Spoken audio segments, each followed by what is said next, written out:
This is your 91.3 FM 3030 Sports Update. The San Antonio Spurs won Game 1 of the NBA Finals 92-88 over the Miami Heat. Tony Parker banked a desperation jumper with 5.2 seconds left to secure the victory.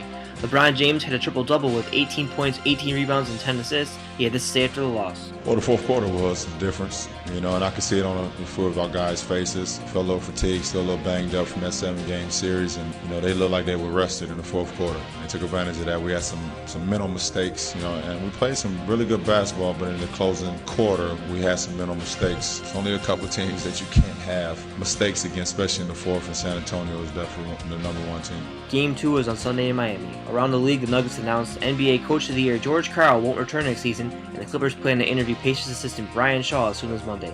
In the NHL, the Blackhawks defeated the Kings 3-2 in Game 4 of the Western Conference Finals to take a 3-1 series lead. In the French Open, Rafael Nadal defeated Novak Djokovic in 5 sets, winning the final set 9-7. Nadal will face the winner of David Ferrer and Joe-Wilfried Tsonga. In the MLB draft, the Astros select pitcher Mark Appel with the first overall pick out of Stanford. I'm AJ Speier, and this has been your 330 Sports Update on 91.3 FM WBNY.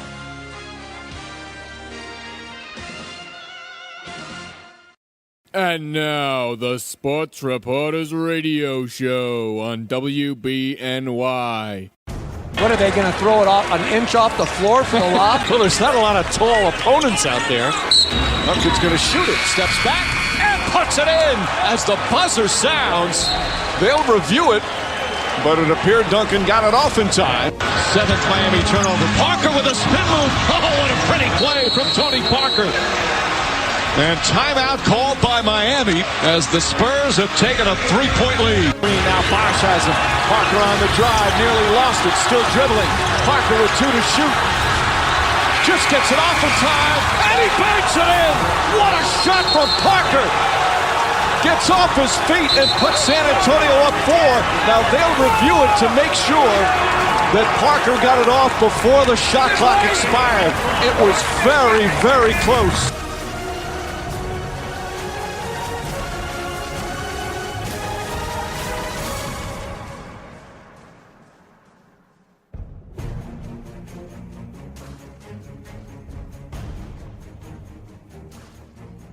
Hello, sports fans, and welcome to the Sports Reporters Radio Show. I'm the host, AJ Speier, alongside Aubrey Gibert. What you just heard there was sounds from last night's game of the 92-88 victory for the Spurs over the Heat. What can you take away from that game, Aubrey? Just like in 2007, when the San Antonio Spurs faced LeBron, he cannot beat the San Antonio Spurs by himself, referring to LeBron James. Obviously, he had no help in 2007, and I feel as though he's getting no help right now.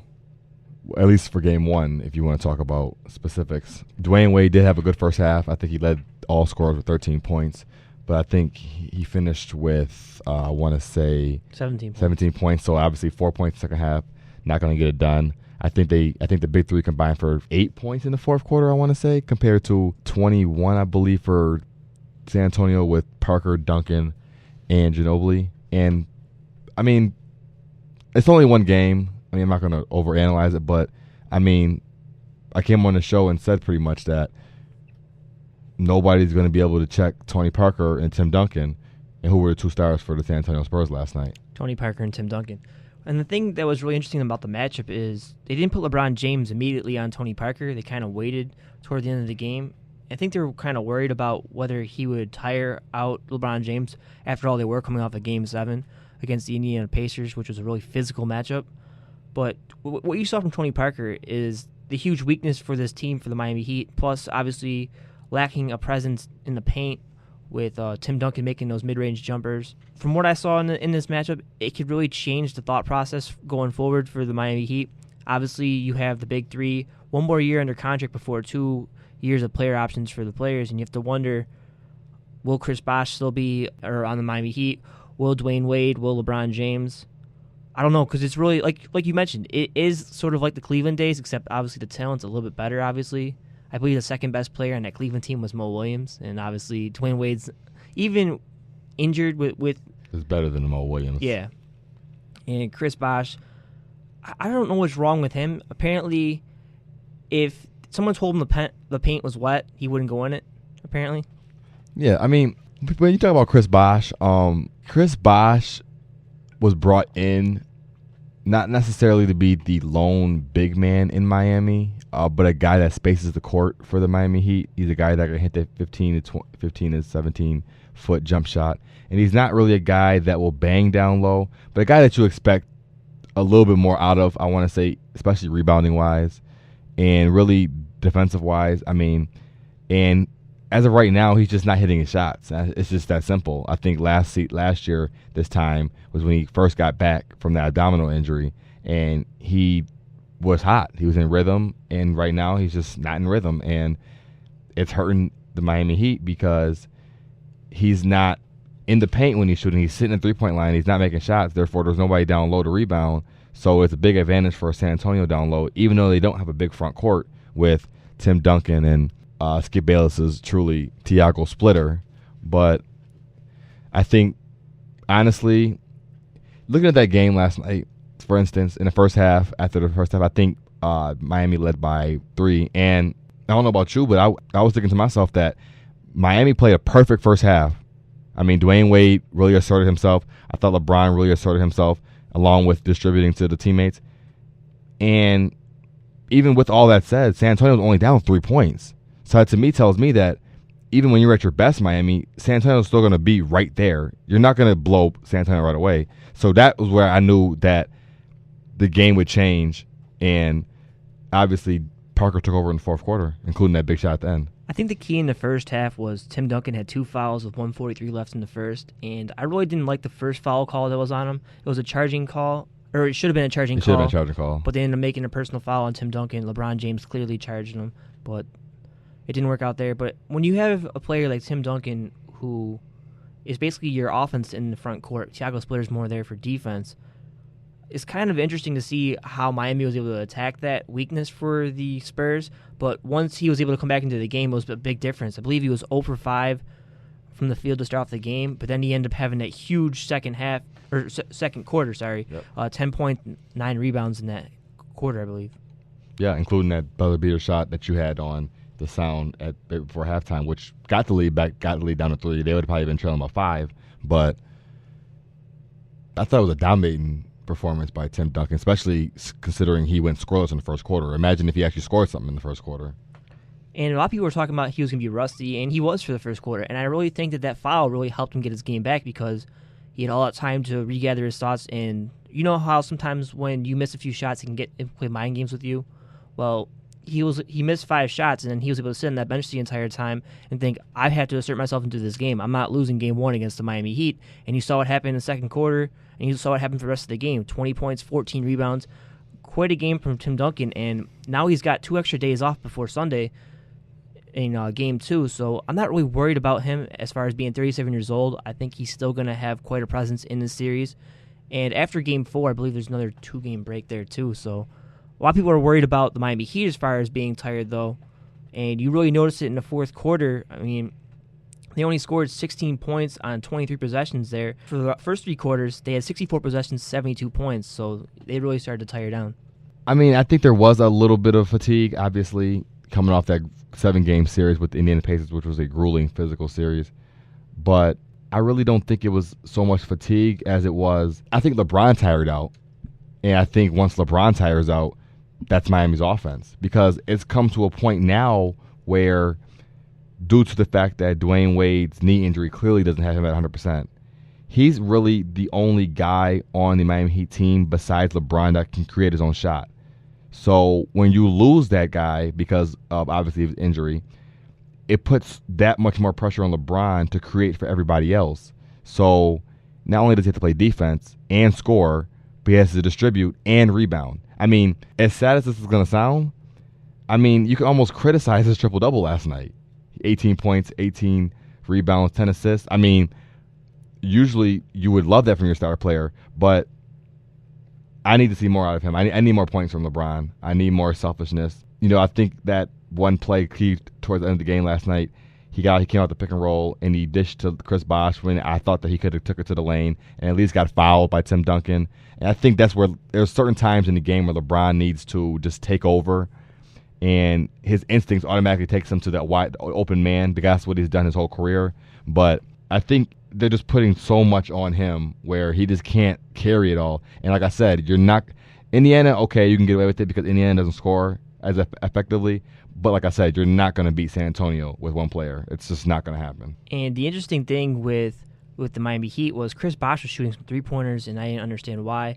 He's a career 20% three-point shooter, but I believe he was 2 of 10 in the final quarter, and I don't see why you're giving Chris Bosh that many touches in the fourth quarter to shoot. And I'm really surprised to see that Dwayne Wade really didn't emerge. I mean, I know he complained earlier in Game 6 about how he wasn't getting the ball enough, and he really didn't do anything in the fourth quarter. Obviously, Spoelstra gave him a few minutes to sit to start the fourth quarter because he needed to catch a breath because the third quarter really tired them out. But it was just kind of interesting to see how LeBron James, as you mentioned, is being criticized now because, I mean, he had triple-double, but he didn't take over. And we mentioned before, he's exactly what we want Carmelo Anthony to be, except for the fact that he doesn't shoot as much as Carmelo Anthony does. So LeBron James is clearly the MVP. I mean, he's won it 4 times now. But going against the Spurs, can he really carry this Miami Heat team to a title? I just don't see it happening. I mean, he's not going to guard Tony Parker because if he does, he's going to get tired out even more, especially after that series against Indiana where he had to cover Paul George. So Dwayne Wade's going to have to step up his game. I like what I've seen from Ray Allen the last 2 games. He's hit 6 3-pointers. So going forward, I'm really curious to see what they decide to do with their front court.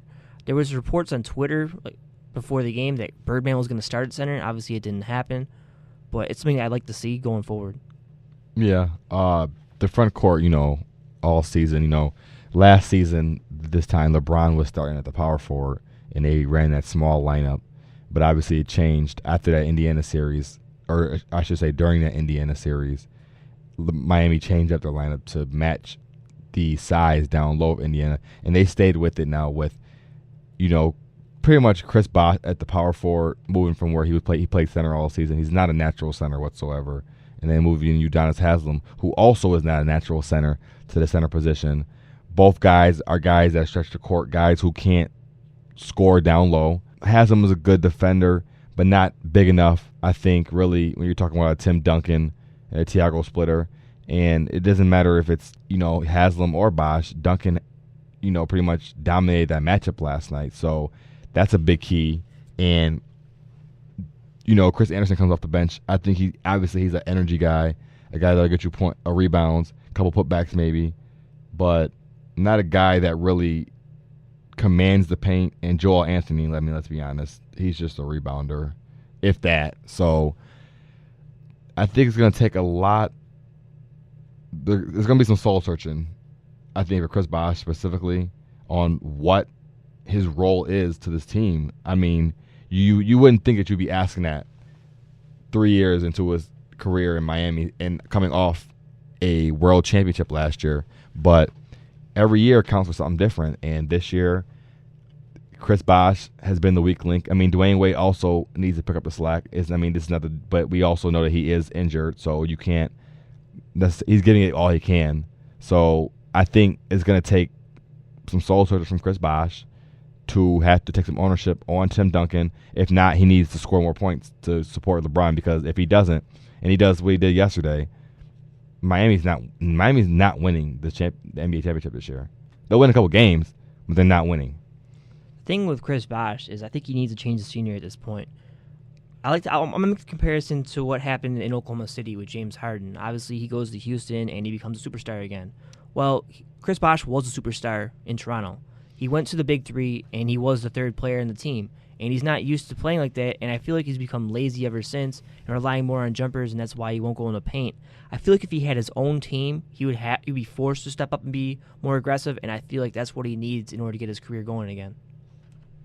Yeah, I mean, let's be honest. I mean, Chris Bosh is pretty much on a good day the third option in the Miami Heat offense. Maybe not even, because Ray As of right Allen's now, he might not even be the third option. I mean, Spoelstra has come out and said that they still run sets for him and whatnot. But I mean, I think he did go 6 of 12 from the field last night. So I mean, he did have an okay shooting game. But I think where it hurts him is when he camps at the 3-point line.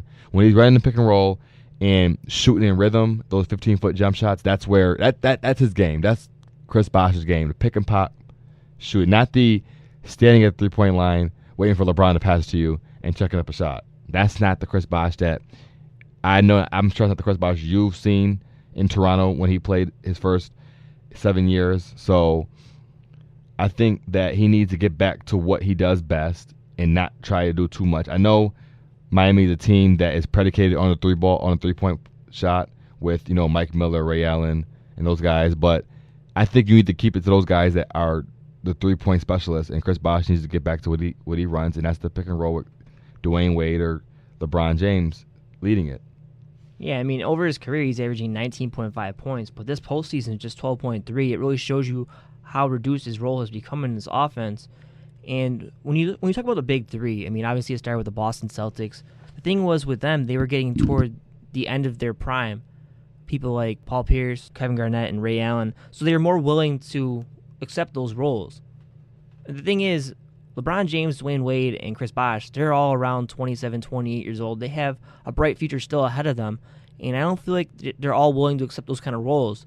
LeBron James is now kind of starting to deal with what Carmelo Anthony did is, should I resort to shooting the ball more? Should I resort to getting my teammates more involved? What should you do? And you can see these chemistry problems could be a huge issue going forward in the series, especially against a team as well coached as the San Antonio Spurs. They play great defense. They have great ball movement on offense. So this team who's already tired is really in some trouble, especially if they lose Game 2, going with 3 straight in San Antonio. Yeah, and let's just give some kudos to Greg Popovich, who's clearly the best coach in the NBA, for making the adjustments he made at halftime. I thought San Antonio played a good first half. I thought they were a little lackadaisical on the defensive side of the ball. They gave up 53 points in the first half. But, what do we know Greg Popovich for? His speeches. So, obviously, he said something in the locker room that got to those players. I think they were talking about how he let Tony Parker lead a little bit more last night. And I think the thing with Greg Popovich that's so special is that it's not the same thing every time. It's always something different. It's always, no matter if it's what he says, how he looks, what he says to one player as referred to the other player. And I think that's what really differentiates him from the rest of the league in terms of coaching. And, I mean, he's the best in the game right now. Him and Doc Rivers, I think, are the two best, but Greg Popovich is clearly the best. And he's going for his 5th ring. I mean, he could possibly be behind Phil Jackson and those guys. I mean, I think he's that good because he's had the same core all these years. He's kept it together, put pieces around them, and they're still successful. There's an interesting story on ESPN.com right now with ESPN Chicago. I'm just going back to the Heat real quickly. Dennis Rodman made a comment about LeBron James. If he would play the 90s, he'd be average, and that the Miami Heat would be no match for a Chicago Bulls team. He said, I'm just sick and tired of people comparing James to Michael Jordan. It's a whole different era, man. Yeah, it definitely is. And honestly, they're two different players.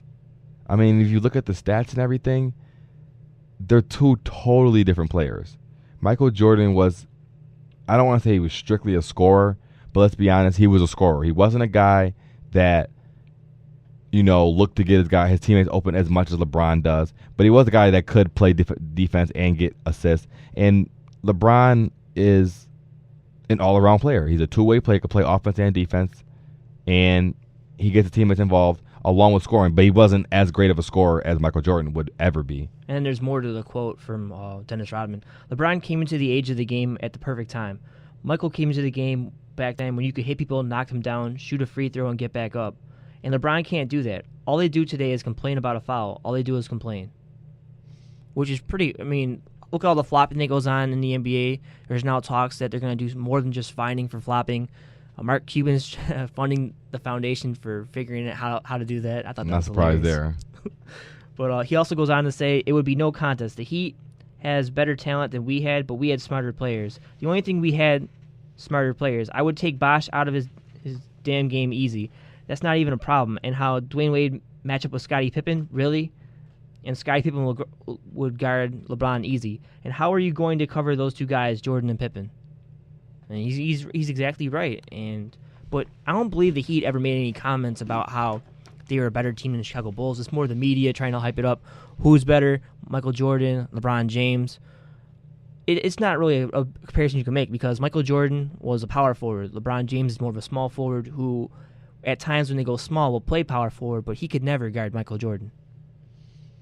Yeah, I mean, I wish we can go back in time and, play these games and play these scenarios out like everybody says, but obviously we can't. You can't in NBA 2K12. I mean, Michael Jordan's still, he's still practicing with the Charlotte Bobcats, and Michael K. Gilchrist, who was a rookie this season, came out and said that MJ beat him one-on-one. So he still has the talent still there. He's like 50 years old. No, I agree with that. His talent is still there though. If he's beating a 20-year-old, so I don't like to do comparisons like that. I think, like you said, the game was different. I mean, I think the game has become too soft. I feel as though, in terms of someone brushed up against you. Yeah, you're the foul. You're gonna complain to the refs for a foul call. Yeah, I mean, I think the fouling was harder back in the day. It was more accepting, and you really can't judge it based off of the fouling and things like that because you never know when they might call a foul here or a foul there and whatnot. But I don't think Miami is one of the best teams in NBA history. So I would have to agree with Dennis Rodman. I wouldn't say that LeBron wouldn't be a factor because of his physical stature, but I can see the Chicago Bulls in that 72 season, I believe it was. I can definitely see them beating the Heat if it ever came down to it. And what we saw is if you can have somebody who can guard LeBron James and have a strong post presence, you can obviously beat the Miami Heat. It's just Indiana didn't have the scores they needed in order to win that series. Otherwise, they would have won. So going forward, we're New York Knicks fans, obviously. We have Carmelo Anthony on our team. We have Iman Shumpert, who can possibly check LeBron James. Raymond Felton, we're not sure about at the point guard position. Tyson Chandler is there, and Amari Stoudemire is there. What does that team need going forward in order to compete with the Miami Heat? I mean, you can go multiple areas, but I think in order to compete with the Miami Heat, I think that as of right now, constituted, I think the Knicks can compete with Miami. I think they showed it in the regular season. I think they went 3-1 versus them. I think at least two of those games was with both teams with their healthy players, and the Knicks beat them both times. By 20. Yeah. The first game, I guess Miami claimed they weren't ready to play because of the whole hurricane. But I think another big man down low who can command the paint and score down low like a Roy Hibbert, something like that. Obviously not Roy Hibbert, but somebody up Samuel like that. Dellenbert. Yep, another big man down low. A slashing small forward guy who can defend LeBron James, take less pressure off of Iman Shumpert and let Carmelo recover, and backup point guard pretty much. You have Raymond Felton starting, and Jason Kidd retiring now. That opens up a hole as well. So I think backup point guard, backup big man, and a starting small forward are the three answers for the New York Knicks. From what I've heard, the New York Knicks, ideally where they're drafting right now, would want to go after Shane Larkin, the point guard from Miami. So we'll see what happens there. But going back on this performance by the Spurs in Game 1, Tim Duncan is now just the second player to post a 20-14 game in the finals at 37 years old or older. So great performance by him, great performance by Tony Parker. We'll talk more about the shot when we come back from break.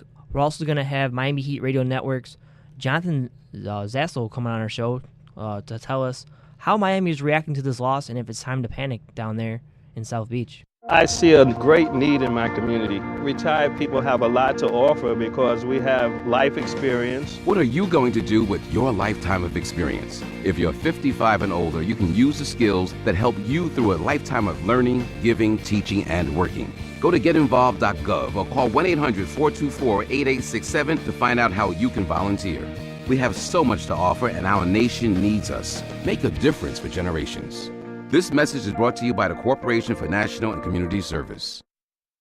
Hi, I'm WBNY Sports Director Sam Mines, and I'm in charge of the new Buffalo Blitz. Every Monday from 5 to 7 on All Talk Monday on WBNY, myself, Mike Straw, and Nick Stutzman take you through the weekend that was in the world of sports. We'll cover everything in Buffalo from the Bills and Sabres and, of course, all of your Buffalo State athletics and much more. That's the Buffalo Blitz, 5 to 7 p.m. on All Talk Monday on WBNY. Are you up for a challenge? Get ready to move, and to move others. Bike to create a world free of multiple sclerosis. Bike MS is the premier cycling series in the nation, and it's coming to the South Towns of Buffalo on August 10th. Join the movement. Join Bike MS at Chestnut Ridge Park. You can ride from 15 to 100 miles and enjoy a post-ride party when you cross the finish line. Feel the difference you will make in the lives of people with MS when you cross the finish line. An unforgettable ride, an unforgettable destination. To learn more or to register, visit bikemsupstateny.org or call 1-800-FIGHT-MS. This is your 91.3 FM 3030 Sports Update. The San Antonio Spurs won Game 1 of the NBA Finals 92-88 over the Miami Heat. Tony Parker banked a desperation jumper with 5.2 seconds left to secure the victory. LeBron James had a triple-double with 18 points, 18 rebounds, and 10 assists. He had this to say after the loss. Well, the fourth quarter was the difference, and I could see it on a few of our guys' faces. Felt a little fatigued, still a little banged up from that 7-game series, and they looked like they were rested in the fourth quarter. And they took advantage of that. We had some mental mistakes, and we played some really good basketball, but in the closing quarter, we had some mental mistakes. It's only a couple teams that you can't have mistakes against, especially in the fourth, and San Antonio is definitely the number one team. Game 2 is on Sunday in Miami. Around the league, the Nuggets announced NBA Coach of the Year George Karl won't return next season, and the Clippers plan to interview Pacers assistant Brian Shaw as soon as Monday. In the NHL, the Blackhawks defeated the Kings 3-2 in Game 4 of the Western Conference Finals to take a 3-1 series lead. In the French Open, Rafael Nadal defeated Novak Djokovic in 5 sets, winning the final set 9-7. Nadal will face the winner of David Ferrer and Joe Wilfried Tsonga. In the MLB draft, the Astros select pitcher Mark Appel with the first overall pick out of Stanford. I'm AJ Speier, and this has been your 330 Sports Update on 91.3 FM WBNY. And now, the Sports Reporters Radio Show on WBNY. It was a crazy play. I thought I lost the ball like 3-4 times and didn't work out like I wanted to, but at the end I was just trying to get a shot up and felt good when it left my hand. I was happy it went in. We're here to win. It doesn't matter how we're categorized. It's been a lot of years since we've been here, and we're just happy to be back here. Old veterans, whatever you want to call us, we're in the mix right now, and just great to get the first game under our belts. I thought we was a little fatigued, honestly, in the fourth quarter.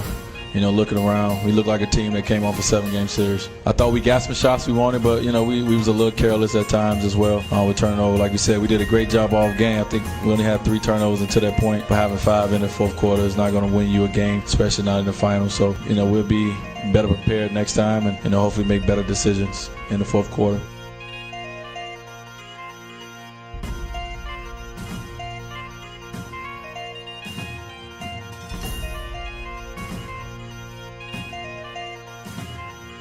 And we're back on the Sports Reporters Radio Show. I'm the host, AJ Speier, alongside Aubrey Gibert. What you just heard there was quotes from last night's game. You had Tony Parker on his game-clinching basket. You had Tim Duncan talking about how a lot of people were criticizing his team for being old and how they couldn't compete with the Miami Heat. And you had Dwayne Wade talking about how his team was fatigued after that Game 7 victory over the Indiana Pacers to put them in the finals. I wanted to play a quote before we had our guest call in. LeBron James, before the series, mentioned how back in his Cleveland days, how he remembered losing to San Antonio in the finals on his home court. And I want to play this quote real quick. I have something in me that, they took, in 07, beat us on our home floor, celebrated on our home floor. And, I won't forget that. You shouldn't. As a competitor, you should never forget that. So, it's the same group of guys for the most part, the same big three and Coach Pop. And, I look forward to the challenge once again. That was LeBron James talking about his days in Cleveland and how they lost to the San Antonio Spurs in the finals on the home court for the Cleveland Cavaliers. As you mentioned before the break, LeBron lost again in Miami, 92-88 to the San Antonio Spurs. So not looking good for the Heat going into Game 2. If they lose this game, you have to figure San Antonio is probably going to win this series with 3 straight home games coming up after. Yeah, they talked to Tony Parker today. Obviously they had interviews today, and they asked him, what did you take from 2007 in terms of defending LeBron James? And he said nothing. He said he's a completely different player from 2007 till now, where you cannot do the same thing you did to him that year. And then you talk to LeBron James, and it's still fresh in his mind, what happened in 2007 when he got swept in those NBA Finals. So I think you have two different mindsets here where you have a LeBron who it's fresh in his mind what happened to him, in 2007, and you could tell that he wants it. He wants the championship bad. He probably wants the championship more than he did his first one because of the simple fact that he wants that revenge on San Antonio, and he doesn't want to be haunted by the fact that he might lose twice to them. And you have a team in San Antonio who realizes how much their window's closing. Yeah, the window's closing. They realize how much LeBron has improved, and they're not worried about 2007. So, does that revenge factor, factor in when LeBron's playing? We don't know, but I think that, LeBron's mindset is in the right place to want to beat them, but he's got his teammates have to bring that same fire with him because he cannot do it by himself. Yeah, I have to agree with that point there. And when I'm looking at LeBron James, obviously, you mentioned earlier before the break, he had triple-double, but it seems like he could have done more, obviously. But the thing is, when you have teammates like Dwayne Wade and Chris Bosh complaining about not getting the ball enough, he has to be a good teammate as well. That's one of the big differences between Kobe Bryant and LeBron James. Kobe doesn't care what his teammates think. He's going to do what he thinks he has to do in order to win the championship, and that's why he has 5 rings, and LeBron James only has 1. I don't know if, Chris Bosh and Dwayne Wade were pointing the finger at LeBron in terms of getting the ball more, but in the past, those two have shown to be able to, go one-on-one and being number one options on their teams. Before they all joined, they were all number one options on their teams, and, barring injury for Dwayne Wade, has slowed him down a little bit. And Chris Bosh, I think, is just, he just doesn't know where he is, how he fits in his offense. So when LeBron handles the ball, it changes the diameter of the offense because it goes from, if Chalmers is handling the ball, he's pretty much just a spot-up shooter and not a guy who's going to distribute as much. When LeBron's on the court, you're not too sure what's going to occur. Is he going to drive to the hole? Is he going to shoot the jump shot? Is he going to pass? So I think his dominance on the ball has hurt Dwayne Wade and Chris Bosh off the ball, obviously. But when given opportunities, they have not showed up as of yet recently. So, it's just he's going to need help pretty much. And what you mentioned before the break, San Antonio, they're really good with their ball movement, and they have the exact kind of team you want to face against the Miami Heat. They have a presence down low. They have a presence at the point guard position. They have shooters who can spread the floor, and when Parker drives in, he can dish it out. And Miami really got tired after the third quarter, and you saw it in the fourth quarter. We already mentioned that. But Danny Green and Kawhi Leonard are really going to be key for this team going forward. You saw in the first half, Danny Green hit 3 3-pointers, and it really kept him in the game in the first half. And then obviously Tony Parker and Tim Duncan took over the rest. But we're going to have Jonathan Zassel call in for the Miami Heat Radio Network at some point. It's supposed to be 3:35, but I don't know what's going on there. If he doesn't call in, we're going to end up talking about Chris Paul and Dwight Howard and their situation. The Atlanta Hawks are in jeopardy of being repeat offenders for tampering. The season ticket representatives for the Atlanta Hawks sent out a letter to their prospective buyers that the team looks like they're in good position to sign Dwight Howard and Chris Paul, and you can't do that according to the league. I don't think it matters. I mean, I do think it matters if they are tampering. I think Commissioner Stern, obviously we have to step in if that's the situation. But if we want to just talk about pure basketball right now, Atlanta's not getting Chris Paul or Dwight Howard. Let's be honest. Dwight Howard, obviously people are going to link him to Atlanta because that is his hometown. But I think Dwight Howard has pretty much done everything. He's canceled the fact that he pretty much does not want to play in his hometown.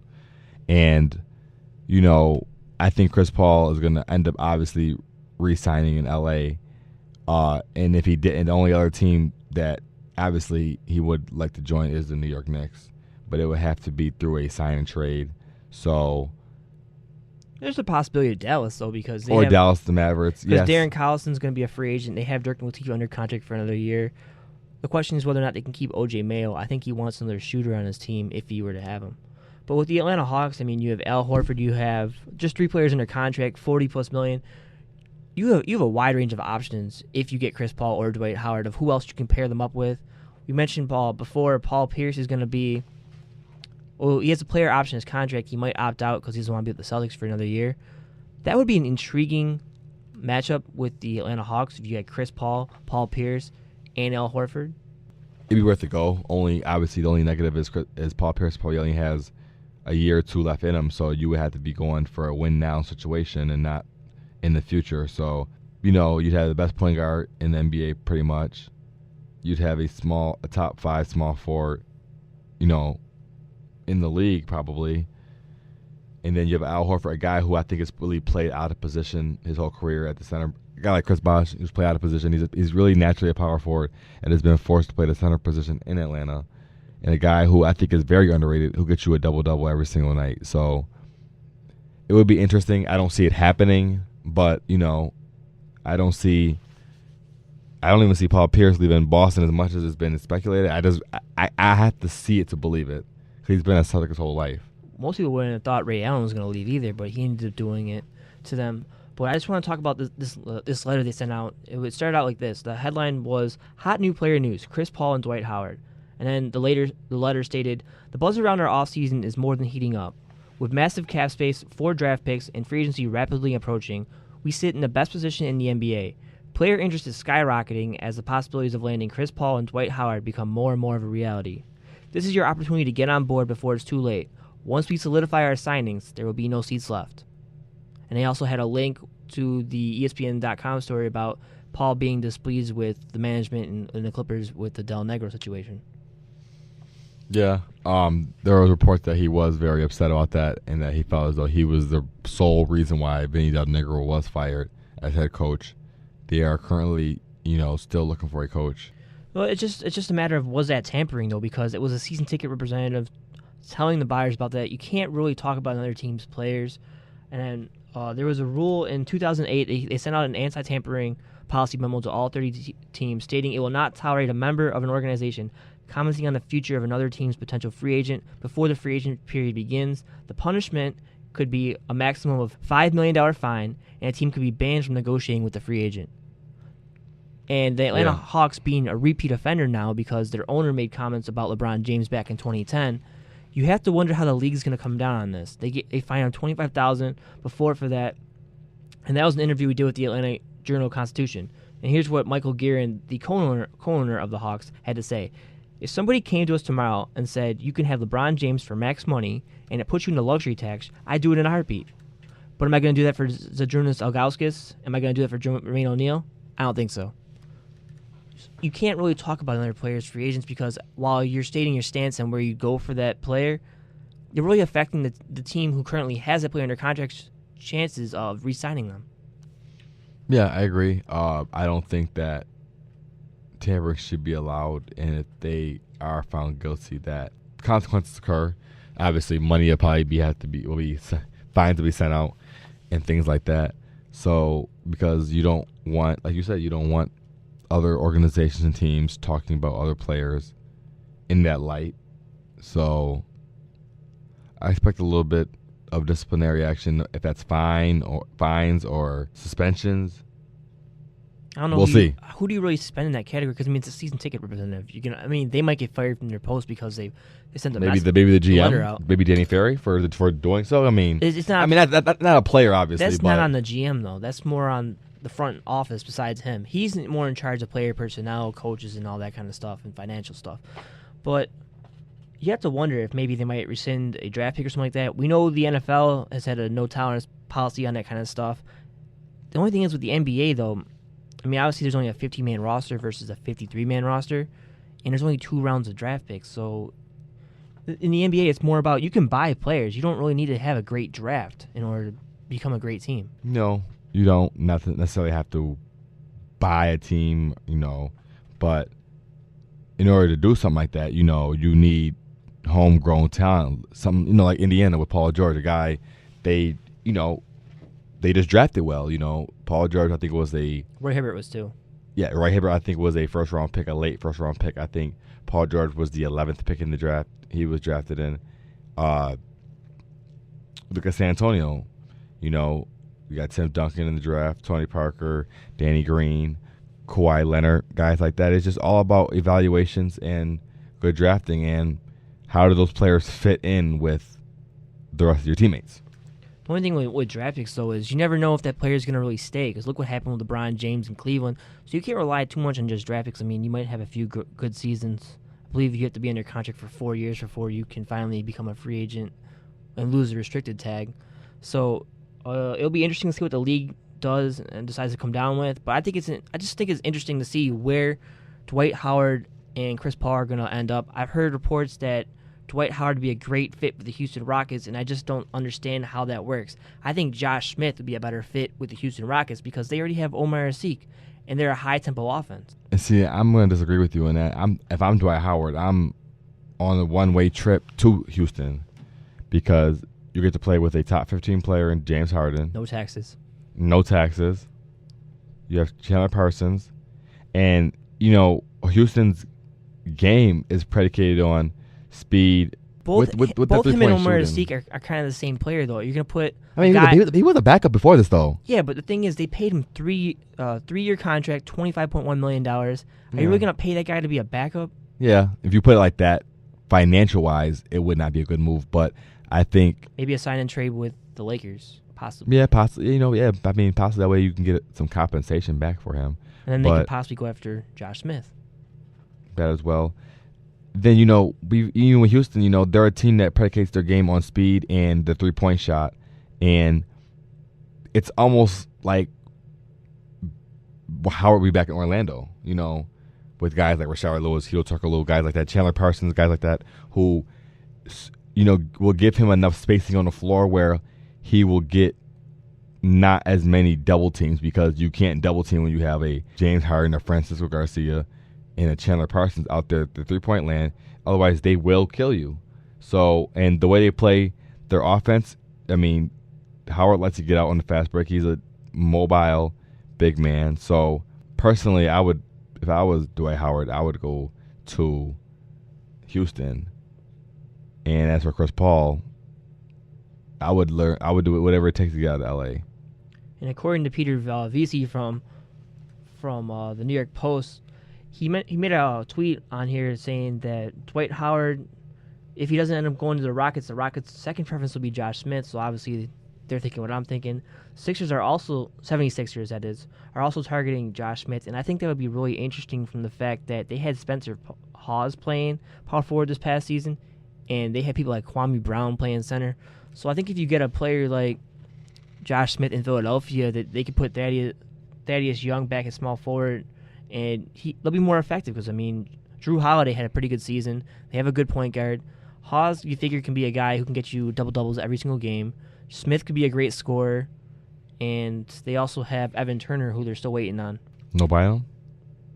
Bynum's a free agent. Yes, you're right. So he's not coming back to Philadelphia. Yeah, he didn't play all that season, so. But according to some local stations in Philadelphia, it said Andrew Bynum already has plans to go to another team, but they won't tell us who, obviously because of tampering issues. But that goes back to my point with the Atlanta Hawks. And so what if it's publicly done? I mean, how many teams do it privately? How many teams contact these guys privately, and we never find anything about it?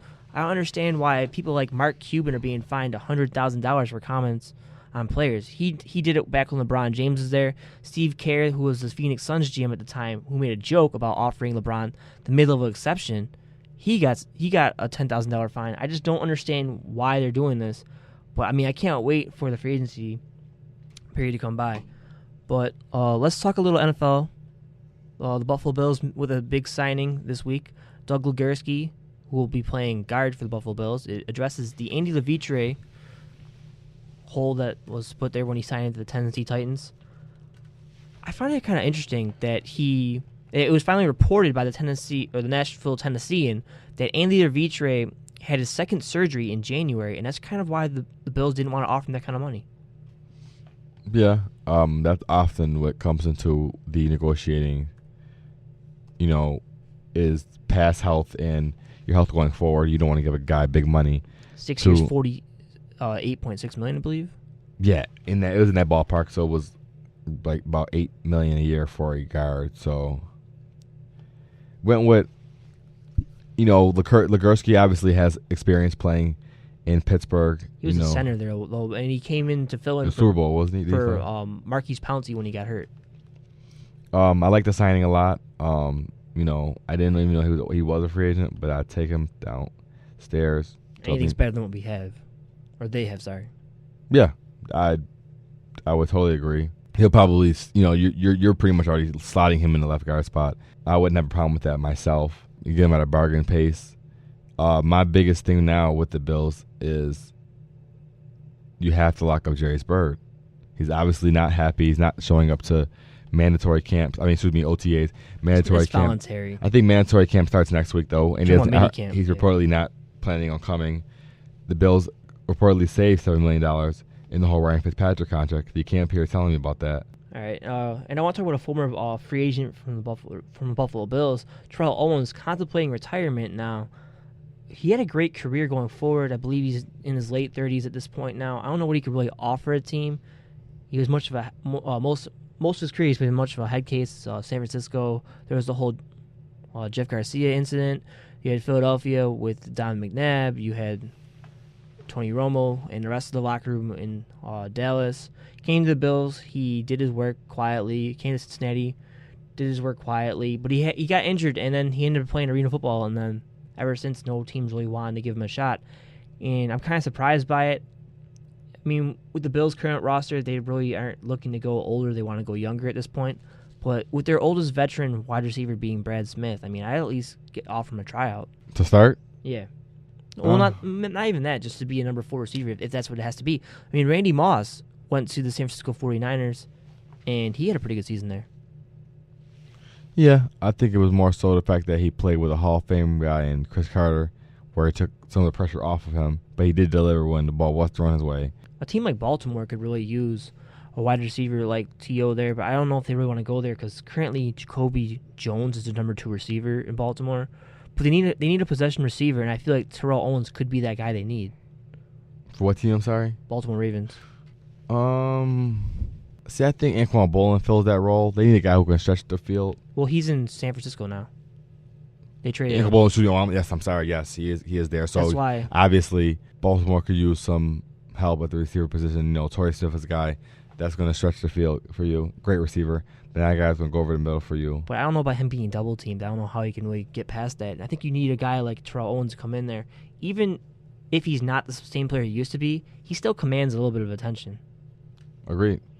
And just looking across the NFL, I mean, Chicago Bears are at least kicking the bucket on Jamarcus Russell. Kind of surprised by that move by them. Looking at the Bears' backup position right now, Josh McCown's their backup behind Jay Cutler. How would you feel if they end up signing Jamarcus Russell and Cutler, who's likely going to get hurt, goes down and they have to put Jamarcus Russell in the game? Can he still play at this age? 27, I believe. We don't know the answer to that question. If we did, then he would be on the field. If he didn't, he wouldn't be on the field. So, well, he had to lose like 35 pounds in order to get back in shape for football. And I believe he's being mentored now by Marshall Faulk and I think Jeff Garcia. I'm not positive, though. He's going to need all the training he can get. Yeah, it'll be interesting to see what happens there in Chicago. But I'm really looking forward to that. Division's going to be incredible. If he becomes the backup, I mean, obviously he will have deserved it considering he's already going to do a trial. I think there's a trial today, I believe it was. Yeah. So, good for him if he gets to that point. I don't see getting to that point, but don't let me tell the story because I haven't seen him. Yeah, I hear you on that one. But let's look at other news in the league for the NFL. We mentioned already. Oh yeah, he weighs in at 267 pounds for the Bears tryout. So yeah, that's like a defensive lineman right there. Yeah, but he came in at the 2007 NFL Scouting Combine, 6'5", 265 pounds. So it's right about where he was at when he came in the league. But you saw what happened once he got the starting gig with Oakland. It didn't really work out. So that'll be interesting. There's a reported contract negotiations between the Indianapolis Colts and Ahmad Bradshaw. I feel like he's the guy they need on this team because currently their starting running back would be Vic Ballard, I think. Yep. So they definitely need another running back, and I feel like a guy who can block and who can pass catch, as Ahmad Bradshaw can, would be a great fit for that team. Another weapon they need, but it would either be Vic Ballard or Donald Brown at starting running back. So a good move by them, bringing him in. The Jacksonville Jaguars kicking the tires on Beanie Wells. Currently, MJD is currently banged up there. I don't think it really matters who they have at running back. Their season's is already over before it begins. You look at the division, you have the Houston Texans, who they drafted in the first round, DeAndre Hopkins. He's going to be a great threat opposite Andre Johnson. I feel like Houston's going to win that division. Indianapolis and Tennessee will compete for that second spot and possibly wild card. Jacksonville has no business even trying this year. Just quit before the season starts. I couldn't agree with you more on that. But let's see what else we have. RG3 thinks he'll be ready for day one of camp. Not day one of the regular season, day one of camp. Too early? Too late? What do you think? Coming off the ACL and LCL surgery, considering the position that it is and the fact that you can't get hit because you have to wear a red shirt during training camp, obviously, I think he'll be safe to at least throw some passes. I just don't know about him standing in the pocket for preseason and in the NFL for the opening day. You made this guy your first round pick. Obviously, he's the future of the franchise. Do you really want to risk him being hurt? Oh, I hope not. I forgot who their backup is. Kirk Cousins. He did good in like the 2 games he was in last year, but I don't have confidence in Kirk Cousins. Clearly, Mike Shanahan didn't when he noticed that there was problems in that Seattle playoff game with RG3. He didn't want to go to Kirk Cousins there. So it'll be interesting to see how it plays out. But, I mean, Robert Griffin III, I mean, he's just in his second year in the league. I mean. Yeah, I mean, obviously, and also you have to put into fact that he did tear ACL previously in college, so let's pray to God that it's not the same exact knee or anything. All right, and then the last conversation I'm going to have before we end our show is going to be about the quarterback competition in New York. Geno Smith versus Mark Sanchez. I know your response before I even get there. There's no competition. Geno Smith should get the starting job. No, I think there should be a competition. I don't think that Geno should outright just win the job. Obviously because he is a rookie. He has not proven anything in this league. Mark Sanchez has looked good in a couple times. So in that case, no. But I mean, Mark Sanchez. I guess it's just the best man wins the matchup. I mean, Mark Sanchez is known to be turnover prone. 52 turnovers over the last 2 seasons. It's a league high. And one of those was the butt fumble. I think that I'm going to go on a limb. I think Geno will win the job. It's not really going on a limb. Like you said before, that'd be an expensive backup there in Mark Sanchez. The only thing is, if they were to turn to Geno Smith, are the New York Jets more likely to fire Rex Ryan if they have a bad season? Because he was kind of tied to Mark Sanchez. Well, I think he's going automatically if they don't make the playoffs this year, no matter what. I don't care who's starting at quarterback. I don't care if Brett Favre comes back. Rex Ryan is gone next year if they don't make the playoffs. It's playoff for bust for the New York Jets. No doubt about it. Oh, and one more thing. Baltimore Ravens, they ended up signing Darryl Smith, so their revamped defense now looks like this. Chris Canty, Terrence Cody, Julio Negata will be on the line. At linebacker, they're going to have Terrell Suggs, likely Darryl Smith, and draft pick Arthur Brown. Elvis Dumervil will be the other linebacker. And safeties will be Michael Huff and Matt Elam. So it'll be interesting to see how good this team's going to be, trying to repeat as Super Bowl champions. This is Sports Reporters Radio Show. I'm the host, AJ Speier, alongside Aubrey Gibert, signing out.